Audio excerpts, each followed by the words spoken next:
చైతన్య రథం ప్రేక్షకులకు స్వాగతం, నమస్కారం.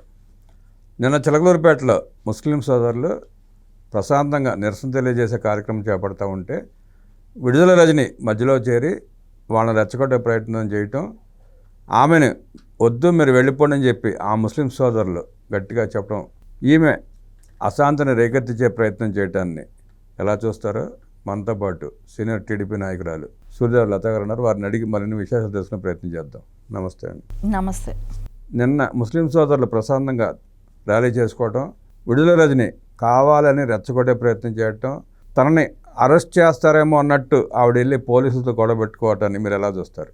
ఇక్కడ మనం చూస్తే ఎప్పుడూ కూడా వైసీపీ పార్టీ వాళ్ళు అందరూ, అంటే ఇంక్లూడింగ్ జగన్మోహన్ రెడ్డి గారి కారు నుంచి ఇలాంటి నాయకులు, మినిస్టర్లుగా చేసిన వాళ్ళు, గతంలో చేసిన వాళ్ళు ఎలాగో ఇప్పుడు ఓడిపోయి ఖాళీగా ఉన్నారు కాబట్టి వాళ్ళకి ఎలా రాజకీయాల్లో ఇప్పుడు కూటమి ప్రభుత్వం మీద వ్యతిరేకత తెప్పించాలి, అంటే మత రాజకీయాలకు వెళ్ళిపోయారు తీరా.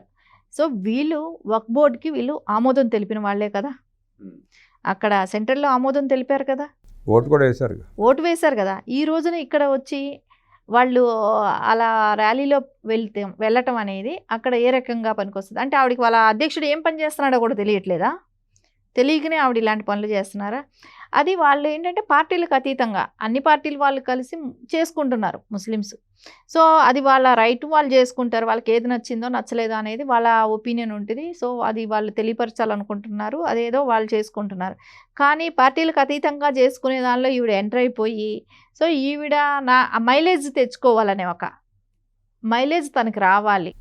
అక్కడ మీకు మైలేజ్ కంటే కూడా రెచ్చగొడితే పోలీసులు అరెస్ట్ చేయకపోతారా, అరెస్ట్ చేస్తే నాకు సింపతి రాకపోతున్నా అన్న ప్రయత్నం చేస్తున్నట్టుంది ఆవిడ ప్రతిసారి. ఖచ్చితంగా అది కూడా, ఎందుకంటే ఒకటి మైలేజ్కి ప్రయత్నిస్తుంది. అంటే ఆ ముస్లిమ్స్ అందరూ కూడా, నాకు చిలకలూరుపేటలో ఉన్న ముస్లిమ్స్ అందరికీ నా పక్క ఉన్నారు, నేను వాళ్ళకి మద్దతు తెలుపుతున్నానంటే వాళ్ళందరూ నాతో ఉన్నారు, నా వాళ్ళు అని చెప్పుకోవటానికి ప్రయత్నించింది. ఇంకొకటి ఏంటంటే మత రాజకీయాలు చేయటంలో అనేది ఎప్పుడైతే కూటమి ప్రభుత్వం అధికారంలో వచ్చిన దగ్గర నుంచి స్టార్ట్ అయిపోయింది.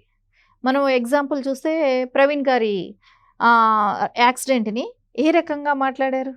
సో దాన్ని చిలవల పలవలు చేసి ఒక్కొక్క రోజు ఒక్కొక్క న్యూస్, ఒక్కొక్కరిని గురించి ఒక్కొక్కరిని తీసుకొచ్చి మాట్లాడించి, పాస్టర్లను తీసుకొచ్చి, అంటే ఏ రకంగా కూటమి ప్రభుత్వాన్ని ఇబ్బంది పెట్టాలి అనే ఆలోచనతో చేశారు కదా. సేమ్ ఇప్పుడు మళ్ళీ ముస్లిమ్స్ దగ్గరకు వచ్చింది. సో అక్కడ ఏంటంటే వాళ్ళే వెళ్ళిపోమని చెప్తున్నారు, నువ్వు వెళ్ళిపో, మాకు సంబంధం వద్దు, మేము పార్టీలకు అతీతంగా మేము చేసుకుంటున్నాం, ఇక్కడికి వచ్చి ఏ రాజకీయ పార్టీతో మాకు సంబంధం లేదు, నువ్వు వెళ్ళిపో అని చెప్పారు.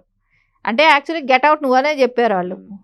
అట్లా చెప్పినా కూడా ఆవిడ మళ్ళీ పోలీసులతో వాగ్విధానం తీయటం, వాళ్ళతో గట్టిగా మాట్లాడటం, అంటే ఏంటి, పోలీసులతో గొడవ పెట్టుకుంటే వాళ్ళు తీసుకెళ్ళి అరెస్ట్ చేయాలి, ఇవన్నీ అరెస్ట్ చేస్తే మైలేజ్ వస్తుంది. ఆ రకంగానే ఆవిడ ప్రయత్నించింది. జైలుకి వెళ్ళాలి, ఎందుకు ఈ వైసీపీ వాళ్ళకంతా నేను జైలుకి వెళ్ళాలని కోరుకుంటున్నారో నాకు అర్థం కాలేదు. జైలుకి వెళ్తే మైలేజ్ వచ్చేస్తుందా? వీళ్ళ చరిత్ర ఏంటి ప్రజలకు తెలియదా? ఇప్పుడు తప్పు చేసి వెళ్ళిన వాళ్ళు, తప్పు చేయకుండా ఇబ్బంది పట్టి మీరు పంపించిన వాళ్ళు అనేది ప్రజలు ఒక అవగాహన అంటూ ఉంటుంది. ఇక్కడ ఎంతసేపు మేము జైలుకి వెళ్ళిపోతాం, వాళ్ళతో మేము గొడవ పడతాం, ఏదైనా మాట్లాడతాం, మమ్మల్ని తీసుకెళ్ళి జైల్లో పెట్టేయాలి.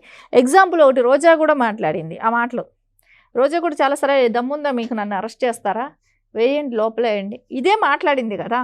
సో అదేలాగా ఈవిడికి కూడా ఇప్పుడు ఏంటంటే అరెస్ట్ అవ్వాలి, ఏదో సింపతి కార్డు తెచ్చుకోవాలి అని అనుకుంటే ఎవ్వరూ సింపతి చూపెట్టరు.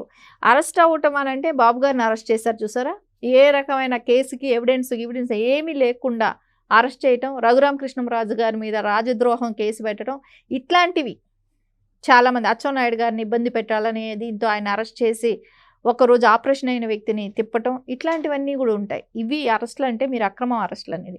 సో మీరు చేసిన తప్పులకు అరెస్టులు జరుగుతున్నాయి. అది కూడా వీళ్ళు ఏంటంటే అది మనం ప్రజల్లో అరెస్టులని క్రియేట్ చేస్తే, మనకు ఇప్పుడు టీడీపీ కూటమి ప్రభుత్వానికి మనం అరెస్టులు చేయబట్టి వాళ్ళకి ఇమేజ్ వచ్చింది. సో ఎట్లాంటి ఇమేజ్ మనం కూడా తెచ్చుకోవాలంటే మీరు దొంగలు అనేది తెలుసు కదా ప్రజలకి. ఇప్పుడు దొంగలు అరెస్ట్ చేస్తే దాని గురించి ఎవరైనా బాధపడతారా? న్యాయం జరుగుతుంది అనుకుంటారు, న్యాయం జరగాలని కోరుకోబట్టే కదా ఈరోజు కూటమి ప్రభుత్వానికి అంత మెజారిటీ ఇచ్చారు. మీరు ఓడిపోవటానికి కారణం ఇన్ని సంవత్సరాలు మీరు చేసిన 5 ఏళ్ళు కూడా మీరు చేసిన స్కాముల మూలానే కదా ఆ రకంగా ఉన్నారు. సో ఇవన్నీ చూస్తుంటే ఆవిడ ఆలోచన ఏంటంటే మతాలని రెచ్చగొట్టాలి, సో దాంతో విధ్వంసాలు చెలరేగాలి, దాంతో గొడవలు పడ్డాలి, అదే ఆవిడ ప్రయత్నం. ఆవిడ వ్యవహారశైలి ఎలా ఉందంటే, ఇప్పుడు ఆ క్వారీ కేసులో ఇరుక్కుంది గట్టిగా, విచారణ ఎదుర్కొంటుంది, కేసు రెడీ అయింది, వాడు రేపు అరెస్ట్ చేస్తారు. అలాగే అక్కడ భూ ఆక్రమణ కేసులు కూడా చాలా ఉన్నాయి ఆవిడ మీద. అలాగే అధికారులు అడ్డం పెట్టుకుని మామూలు వసూలు చేసిన కేసులు కూడా ఉన్నాయి. వాటిని అన్నింటిని డైల్యూట్ చేయడానికి ఇలా రెచ్చగొట్టి ఆ కేసుల్లో అది కూడా ఒక కేసు భాగంగా సృష్టించే ప్రయత్నం చేస్తుందంటారా? ఇప్పుడు అదే కదండి, ఆవిడ ఆరోగ్య శాఖ మంత్రిగా చేసినప్పుడు కూడా హాస్పిటల్స్ దగ్గర వసూళ్ళు కానివ్వండి, ప్రైవేట్ హాస్పిటల్ మీద దందాలు చేయడం కానీ ఇవన్నీ కూడా చేసింది. ఇప్పుడు మీరు చెప్పినన్ని చేసి ఇట్లాంటివి కూడా ఎక్సెస్ ఇంకా ఉన్నాయి.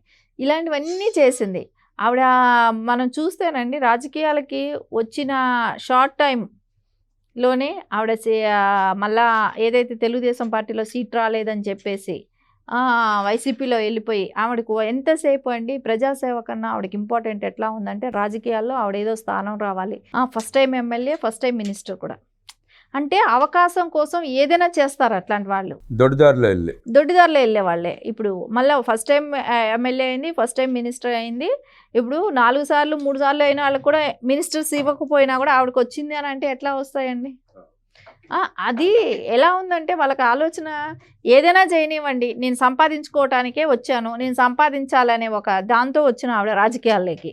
సో ఆ రకంగానే చేస్తుంది. అదే ఆవిడ ఆలోచన విధానం. ఆవిడ అందుకే ప్రజలకు, ఆ చిలకలూరుపేట ప్రజలందరూ కూడా ఈవిడ పోయిందని చాలా సంతోషపడ్డారు. ఈవిడ ఓడిపోవటం అనేది కావాలనేది వాళ్ళ ఆలోచన, వాళ్ళ ఆశయం కూడా అనిపించింది. ఈవిడని ఓడగొట్టడం చాలా అనిపించింది వాళ్ళకి. ప్రజలు చీకొడుతున్న పదే పదే చిలకలూరుపేటకు వచ్చి అశాంతం రేపడానికి ప్రయత్నిస్తున్న విడుదల రజని అరెస్ట్ కాక తప్పదంటూ విశ్లేషించిన సూర్యదేవర లత గారికి ధన్యవాదాలు తెలియజేస్తూ నమస్కారం. నమస్తే.